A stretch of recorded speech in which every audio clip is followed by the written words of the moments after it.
পণ্যবাহী দুই গাড়ির মুখোমুখি সংঘর্ষে মৃত্যু এক গাড়ি চালকের। ঘটনা শুক্রবার ভোর 4টে নাগাদ খোয়াই জাম্বাহাওড় থানাধীন বাজাইবাড়ি এলাকায়। মৃত চালকের নাম ইসমাইল মিয়া, বয়স 42। তার বাড়ি উদয়পুর পালাটানা এলাকায়। এই ঘটনা স্থানীয় বাসিন্দারা দেখে সাথে সাথে খোয়াই দমকল কর্মীদের খবর দিলে তারা ছুটে এসে সেই ব্যক্তিকে উদ্ধার করে খোয়াই জেলা হাসপাতালে নিয়ে আসেন। কর্তব্যরত চিকিৎসক দেখে চালককে মৃত বলে ঘোষণা করেন। পরে মৃতদেহকে উদ্ধার করে খোয়াই জেলা হাসপাতালের মর্গে পাঠানো হয়। ময়নাতদন্তের পর তার দেহ পরিবার পরিজনদের হাতে তুলে দেওয়া হয়।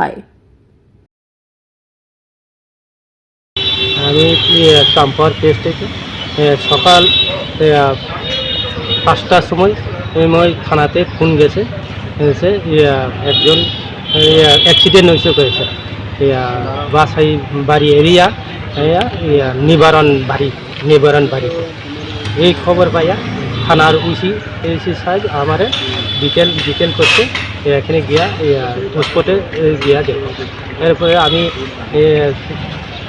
বাসাইবাড়ি এরিয়া নিবারণ বাড়িতে গেছি। দুইটা গাড়ি মুখোমুখি অবস্থায় পাচ্ছি। এই যে এখানে এরপরে এলাকার বা এখানে ড্রাইভারের লগে আসলো অ্যাসিস্ট্যান্ট না আছে। ওই ড্রাইভারের অ্যাসিস্ট্যান্টের মুখে থেকে জানতে পারি মেরি SML গাড়ি এদিকে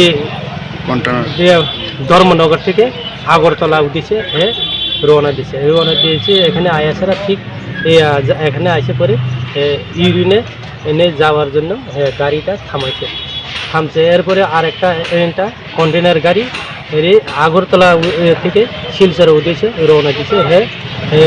ওই গাড়ির ড্রাইভার নাম্বার SML গাড়িতে গিয়েছে ধাক্কা মারছে। তবে দুটি গাড়ি মাত্র অতিরিক্ত বেগে চলেছিল বলেই এই চালকের মৃত্যু হয়েছে। পুলিশ ঘটনার তদন্ত করছে। রিপোর্ট ঋদ্ধি নেটওয়ার্ক।